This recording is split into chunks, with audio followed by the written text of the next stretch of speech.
Hello प्यारे बच्चों, आज मैं फिर आप लोगों के बीच हाजिर हुआ हूँ क्लास 10th और 12th का ऑब्जेक्टिव लेके।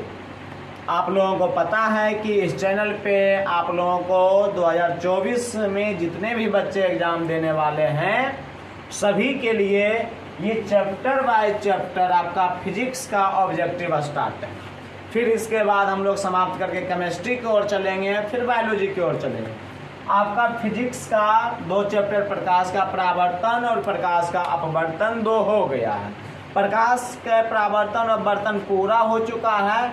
अब हम लोग एक वीडियो और बना चुके हैं। आपका कौन सा वीडियो? मानव नेत्र के बारे में बन चुका है। मानव नेत्र का शेष भाग जो बचा हुआ है प्रश्न संख्या 11 से लेके हम लोग आए हैं।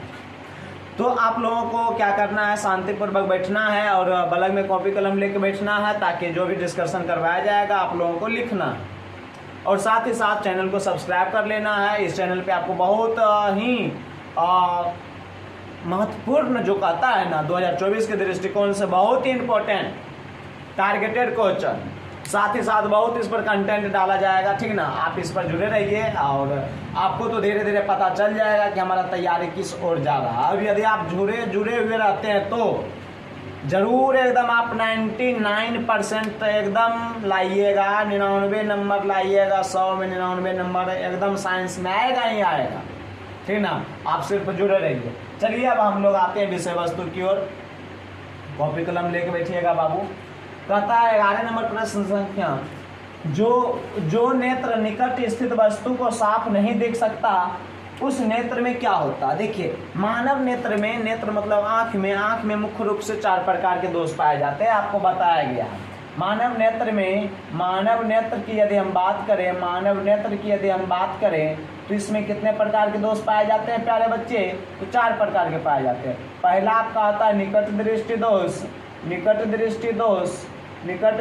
दोष प्यारे बच्चे का होता है। पहला निकट दृष्टि दोष। आपका दूसरा क्या होता है? दूर दृष्टि दोष प्यारे बच्चे, दूर दृष्टि दोष। दूसरा आपका होता है दूर दृष्टि दोष।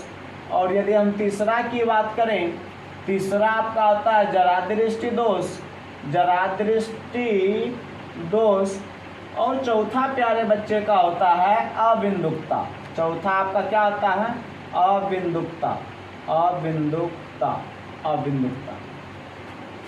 अब देखिएगा प्यारे बच्चे, निकट दृष्टि दोष यदि कहे तो निकट की वस्तु साफ साफ दिखता है तो दूर की वस्तु नहीं दिखेगा।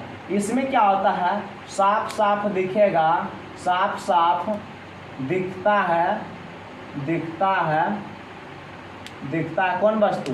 निकट की वस्तु। दिख रहा है बाबू? निकट की वस्तु साफ साफ दिखाई देता है, दूर की वस्तु साफ साफ दिखाई नहीं देता है, उसे हम निकट दृष्टि दोष कहते हैं।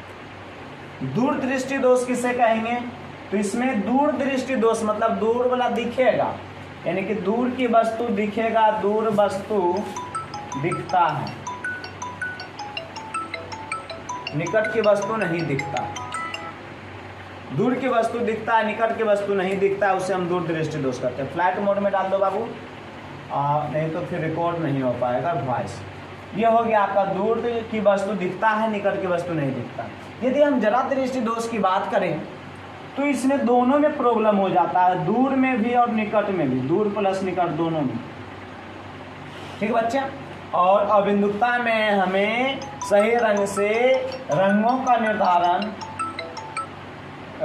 निर्धारण लाल और हरा रंग, लाल प्लस हरा रंग का निर्धारण सही ढंग से नहीं कर पाते हैं। साथ ही साथ क्या मामला रहता है कि उदग्र और क्षैतिज का पता नहीं कर पाते हैं। उदग्र और क्षैतिज का पता नहीं कर पाते।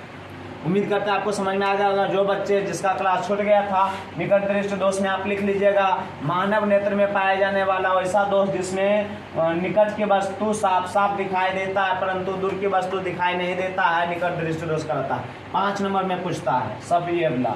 उसके बाद दूर दृष्टि दोष किसे कहते हैं? मानव नेत्र में पाया जाने वाला वैसा दोष जिसमें दूर की वस्तु साफ साफ दिखाई देता है लेकिन निकट की वस्तु दिखाई नहीं देता है।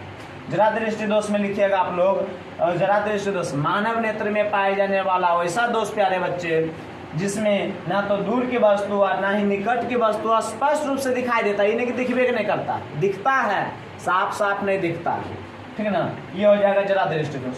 और बिंदुकता में आपको लाल और हरा रंग की पहचानने में दिक्कत होता है। और उदग्र और क्षैतिज, यानी कि ये हुआ आपका उदग्र और ये हुआ क्षैतिज, इसमें परेशानी होता है समझने में। ठीक, उम्मीद करते हैं आपको समझ में आ गया होगा। कहता जो नेत्र निकट स्थित वस्तु को साफ नहीं देखता है, निकट को नहीं देखा, निकट देख रहा, निकट को दूर दिखता है तो निकट नहीं दिखेगा, निकट नहीं दिखेगा, तो निकट नहीं दिखेगा कौन में, दूर दृष्टि दोष में, यानी कि ऑप्शन नंबर ए आपका राइट आंसर हो जाएगा।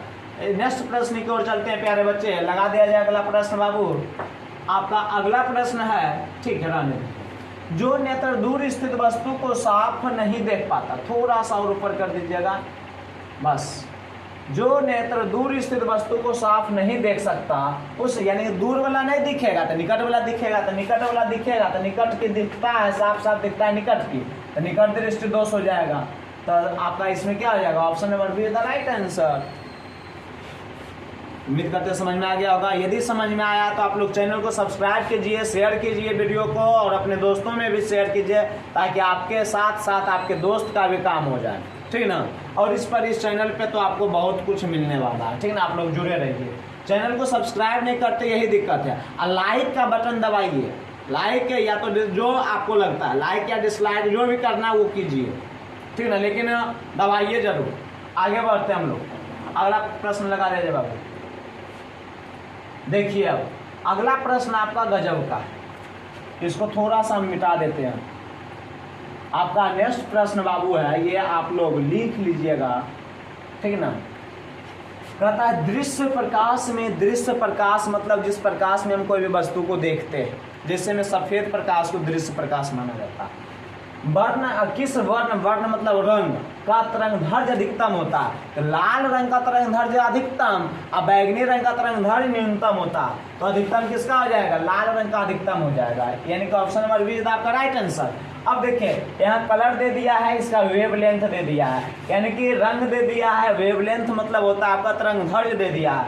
वायलेट रंग के लिए आपका तरंगधर्य कितना है, 380 से 450 नैनोमीटर है।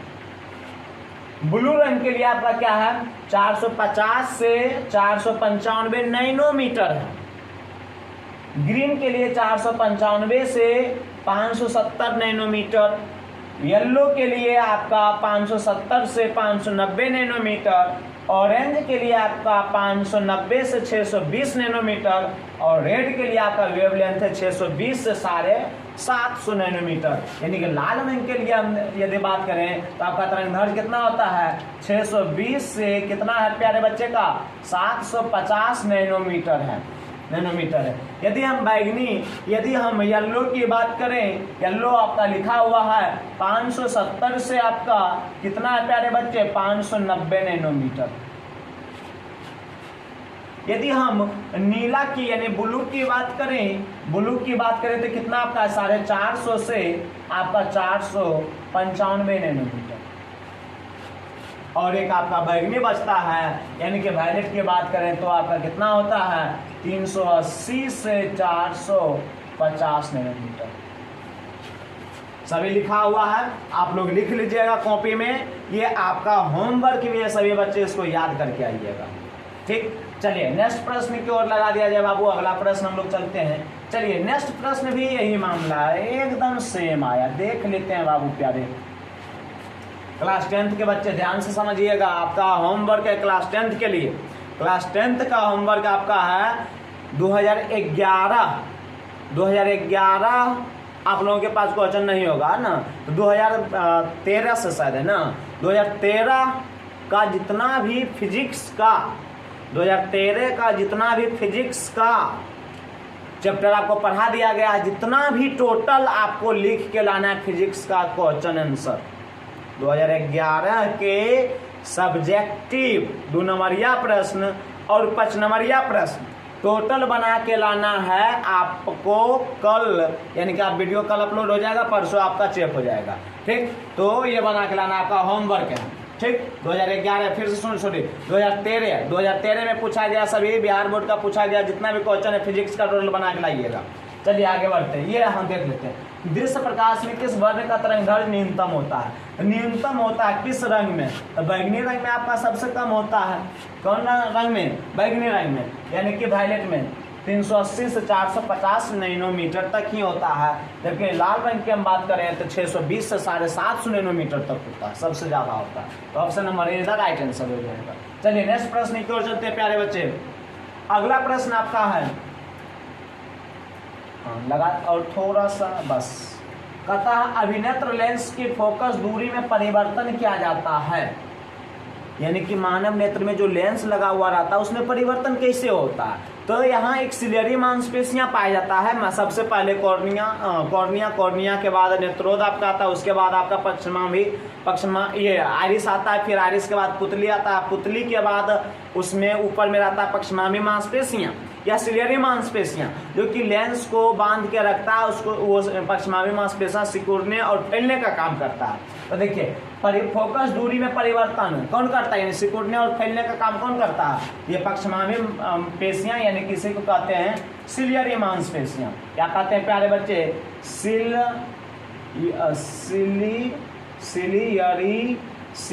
मांसपेशियां,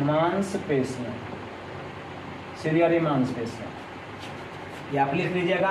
इसका दूसरा नाम है सिलियरी मांसपेशियां। उम्मीद करते हैं आपको समझ में आ रहा होगा। जो भी फाउंडेशन क्लास किया सभी बच्चे को समझ में आना चाहिए, और समझ में आ रहा है तो एकदम जो भी टॉपिक करवाया जा रहा है एकदम पूरा उसका जो है आपको क्या कर लेना, रिवीजन कर लेना। प्रकाश का परावर्तन, प्रकाश का बर्तन 2 चैप्टर में आपका फिनिश हो चुका है। ऑब्जेक्टिव सब्जेक्टिव सब ऑनलाइन में ऑब्जेक्टिव करवाया जा रहा है, सब्जेक्टिव क्लास में हो गया है, ठीक। अब थ्योरी आपका प्रकाश ये तीसरा चैप्टर आपको कर लेना पूरा क्लियर। चलिए आगे बढ़ते हैं। क्लास 12 के बच्चे ध्यान से सुनिएगा। क्लास 12 के लिए आपका होमवर्क क्या है? क्लास 12 के लिए आपका है समानांतर प्लेट संधारित्र के लिए व्यंजक प्राप्त करके लाएं। समानांतर प्लेट 5 नंबर का है, समानांतर प्लेट संधारित्र के लिए व्यंजक प्राप्त करके लाना। चलिए अगला प्रश्न देखिए, क्या गजब है। आप लोग सब्सक्राइब कीजिए और शेयर कीजिए, बहुत मेहनत लगता है ये सब कंटेंट बनाने में। इतना आप दिमाग लगाए, बहुत कंटेंट बनाने में मेहनत लगता है। यदि आप लोग रहिएगा तो फिर तो कंटेंट बना ही दिया जाएगा। देखिए आकाश का रंग नीला रंग होना किस परिघटना का परिमाण है? यानी कि आकाश का रंग का नहीं मतलब आकाश का रंग नीला होता है, काहे होता है? तो प्रकाश के प्रकीर्णन के कारण होता है। किसके कारण होता है प्यारे बच्चे? प्रकाश के प्रकीर्णन के कारण। अब प्रकाश का प्रकीर्णन किसे कहते हैं हम बोल रहे हैं, गौर से आप सुनिएगा और लिख लीजिएगा फिर वीडियो को रोक के। हमारे वायुमंडल में बहुत सारे धूलकण उपस्थित होते हैं। जब उस धूलकण पर प्रकाश की किरणें पड़ती है तो प्रकाश की किरणें उस धूलकण के चारों तरफ फैल जाती है।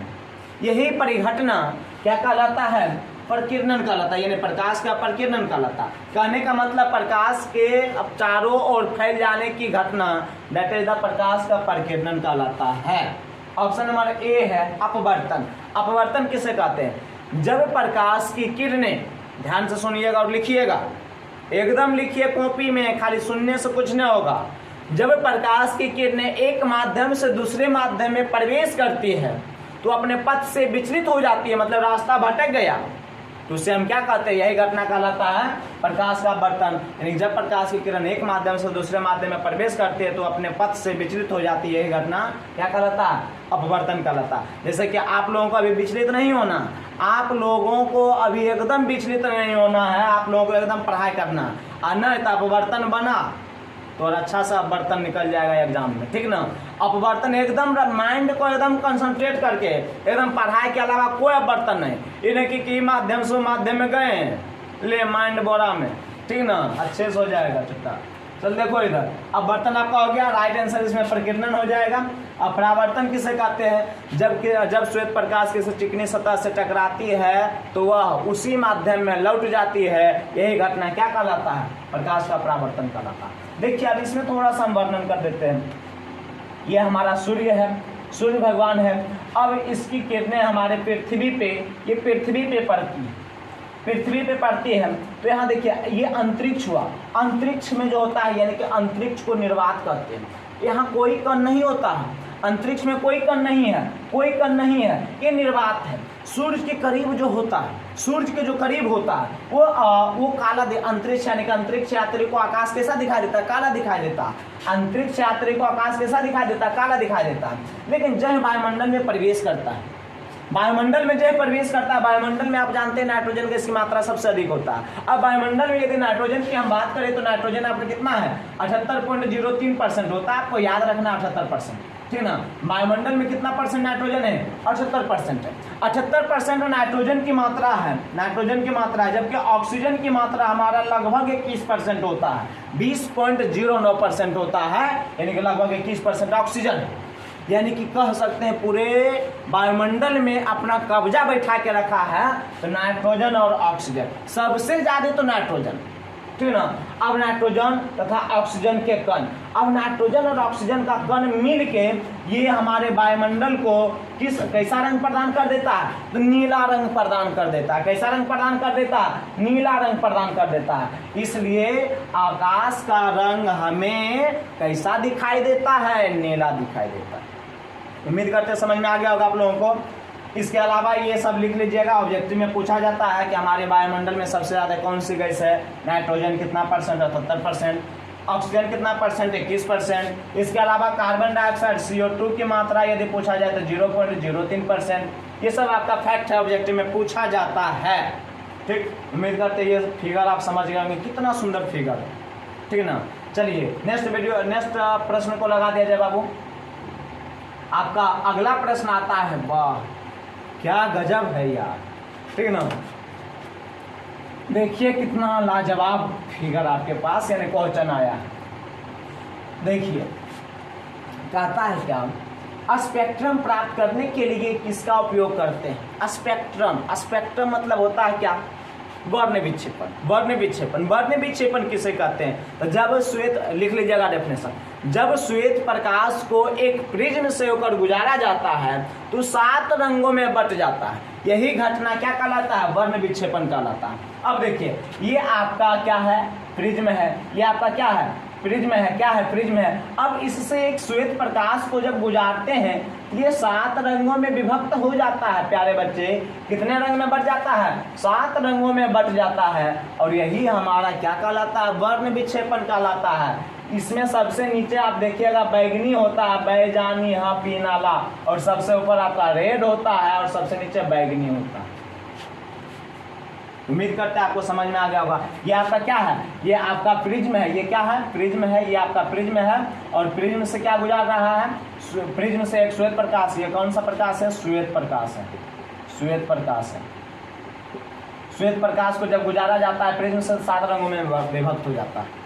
ठीक, उम्मीद करते हैं आपको समझ में आ रहा होगा। अब कहेगा एक से प्रश्न, सबसे ज्यादा तरंगदैर्घ्य लाल रंग का, सबसे ज्यादा प्रकीर्णन बैगनी रंग का, सबसे ज्यादा क्रांतिक कोण लाल रंग का, सबसे ज्यादा अपवर्तन कोण बैगनी रंग का, सबसे ज्यादा क्रांतिक वेग लाल रंग का, सबसे ज्यादा आवृत्ति बैगनी रंग का, सबसे ज्यादा प्रकीर्णन बैगनी रंग का, सबसे ज्यादा अपवर्तन कोण हो गया बैगनी रंग का। ये सब यानी कि 3 को छोड़ के सब एक ही है, बैगनी रंग बैगनी रंग बैगनी रंग। ठीक, चलिए उम्मीद करते हैं आपको समझ में आ गया होगा। नेक्स्ट प्रश्न लगा दिया जाए बाबू। अगला प्रश्न, इसका राइट आंसर क्या हो जाएगा? हाँ, स्पेक्ट्रम प्राप्त करने के लिए किसका प्रयोग किया है? कौन सी है? प्रिज्म है। तो option number D the right answer. चलिए अगला प्रश्न देखिए, अगला प्रश्न भी आपके पास है। देखिए कहता मानव नेत्र में किस प्रकार का लेंस पाया जाता है? मानव नेत्र यानी आंख में जो लेंस लगा हुआ रहता है वो उत्तल लेंस की भांति कार्य करता है। कौन लेंस चला? उत्तल लेंस। यदि आपको अच्छा लग रहा है तो सब्सक्राइब कीजिए, ठीक ना। सब्सक्राइब चैनल को कीजिए और दोस्तों में शेयर कीजिए। शेयर कीजिए, जितना शेयर कीजिएगा आपके लिए बेहतर, उतना ही कंटेंट आएगा, ये बात आप मान लीजिए। चलिए देखिए कहता मानव नेत्र में किस प्रकार का लेंस पाया जाता है? देखिए ये हमारा मानव नेत्र है। क्या है? मानव नेत्र है। सबसे बाहर में एक होता है कॉर्निया, इसको क्या कहते हैं? कॉर्निया कहते हैं। कॉर्निया कहते हैं, पीछे भी बताया गया है पिछला वीडियो में। ये आपका होता है कॉर्निया। यहाँ होता है नेत्र, यहाँ एक द्रव होता है जिसको कहते हैं नेत्रोद, नेत्रोद कहते हैं। यहाँ एक ये जो होता है, यहाँ ये जो आप देख रहे हैं ये होता है आइरिस। क्या होता है? सॉरी, ये होता है ये होता है आपका पक्षमावी मांसपेशियां यानी सिलियरी मांसपेशियां, सिलियरी मांसपेशियां होता है। ये आप जो देख रहे हैं मुद्दा इस पर आता है। ये जो आप देख रहे हैं ये जो है इस तरह से देख रहे हैं, इस तरह से। और आप पढ़े हैं बाबू, ये जो आकृति है ये आपका उत्तल लेंस है। कौन लेंस है? उत्तल लेंस है। इसलिए किस लेंस की भांति कार्य करता है? उत्तल लेंस की भांति कार्य करता है। कि बीच में जो आप दिख रहा है आप लोगों को, इसमें एक द्रव पाया जाता है, इसको हम लोग कहते हैं काचाभ द्रव। क्या कहते हैं? काचाभ द्रव कहते हैं, काचाभ द्रव। ठीक, उम्मीद करते हैं आपको समझ में आ गया होगा। इसके बाद तो इसका पूरा बायोडाटा बताया गया आपको, ठीक ना। चलिए आगे बढ़ते हैं।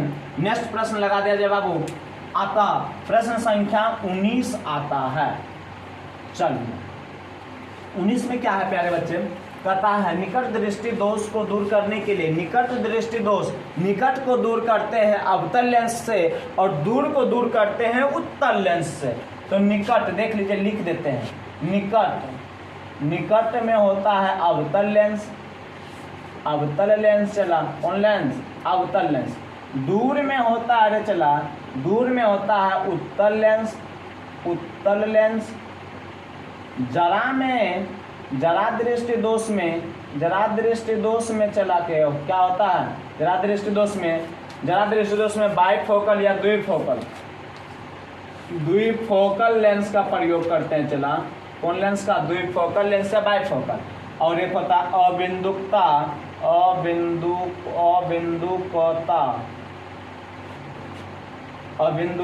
अबिंदुकता में कौन सा लेंस पाया जाता है? इसमें बेलनाकार लेंस का प्रयोग करते हैं, बेलनाकार लेंस। मानव नेत्र में 4 प्रकार के दोष पाए जाते हैं: निकट दृष्टि दोष, दूर दृष्टि दोष, जरा दृष्टि दोष, अबिंदुकता। अबिंदुकता सबको दूर करने के लिए किसका? निकट को दूर करने के लिए अवतल लेंस, दूर को दूर करने के लिए उत्तल लेंस, जरा को दूर करने के लिए द्विफोकल, अबिंदुकता को दूर करने के लिए बेलनाकार लेंस का प्रयोग करते हैं। सभी का डेफिनेशन बता दिया गया है। चलिए तो आपका क्या है? निकट दृष्टि दोष से चला के तो निकट में कौन हो जाएगा? अवतल lens. Option number B is the right answer. Next प्रश्न लगा दिया जाए बाबू। अगला प्रश्न आपका है थोड़ा सा और ऊपर, हाँ देखिए आपके सामने आ गया है। कहता दूर दृष्टि दूर करने के लिए किस लेंस का दूर दृष्टि दोष लिखा हुआ ही है बाबू? उत्तल lens. Option number is the right answer. उम्मीद करते हैं आपको समझ में आ रहा होगा। आगे बढ़ते हैं। नेक्स्ट प्रश्न को थोड़ा सा और ऊपर, चलिए आगे आपका प्रश्न समझने की कोशिश कीजिए प्यारे बच्चे। कहता है किस दृष्टि दोष को अवतल और उत्तल दोनों लेंसों से बने द्विफोक्सी लेंस द्वारा संशोधित किया जाता है? अभी तुरंत बताएगा आपको। जरा दृष्टि दोष, जरा दृष्टि दोष। Option number see the right answer. जरा दृष्टि दोष कब होता है? ये बुढ़ापे में होने की संभावना होता है। बुढ़ापे में कौन सा दोष मानव नेत्र में पाया जाता है? जरा दृष्टि दोष। कभी कभी पूछ देता है आज के युवा किस दोष से ग्रसित होते हैं? ज्यादातर, तो ज्यादातर आज के युवा जो है निकट दृष्टि दोष से दोषित होते हैं, यानी पीड़ित होते हैं। चलिए आगे बढ़ते हैं। मोतियाबिंद एक ऑप्शन आता है, ऑप्शन यानी कि मोतियाबिंद। मोतियाबिंद क्या होता है? तो मोतियाबिंद में आपका क्या होता है? आंख पर एक सफेद धब्बा जम जाता है जिसको ऑपरेशन के माध्यम से अलग किया जाता है। आंख के ऊपर एक सफेद धब्बे जो बन जाता है उसी को हम क्या कहते हैं? जो आंख में इस प्रकार के दोष उत्पन्न होता है इसको हम लोग मोतियाबिंद कहते हैं। उसको ऑपरेशन के माध्यम से हटाया जाता है, लेंस लगा के नहीं। मोतियाबिंद को कैसे निवारण करते हैं? तो ऑपरेशन के माध्यम से करते हैं। कैसा धब्बा होता है? तो उजला धब्बा आंख पर जमता है। चलिए अगला प्रश्न लगा दिया जाए। अगला प्रश्न आपका है, चला नेत्र में प्रवेश करने वाली प्रकाश किरणों का अधिकांश अपवर्तन होता है। कहाँ होता? अधिकांश। तो जो भी नेत्र में प्रकाश प्रवेश करता है तो वो सबसे पहले हमारा कॉर्निया आता है। तो कॉर्निया ही उसको पहले, कॉर्निया के बाहरी पृष्ठ पर, यानी कॉर्निया उसको नियंत्रित कर लेता है कि कितना प्रकाश जाना चाहिए या नहीं, ठीक ना। तो अधिकांश अपवर्तन होता है कहाँ? तो कॉर्निया के बाहरी पृष्ठ पर, कॉर्निया के बाहरी पृष्ठ पर, क्योंकि बाहर में सबसे पहले ये पाया जाता है। चलिए आगे प्रश्न लगा दिया जाए। अगला प्रश्न आपका आ चला। नेक्स्ट प्रश्न है थोड़ा सा और नीचे। कहता है जब सूर्य के प्रकाश वायुमंडल से गुजरता है तो वायु के सूक्ष्म कण किस रंग के प्रकाश को अधिक प्रबलता से प्रकीर्णन करता है? तो आपको बताया गया है सबसे ज्यादा प्रकीर्णन कौन रंग? तो बैगनी रंग, कौन रंग? बैगनी। ले बैगनी तगड़ा में ऑप्शन है नहीं बाबू। तब देखो यार, अब थोड़ा दिमाग लगाना। बैगनी लॉजिक अब लगाना। क्या है?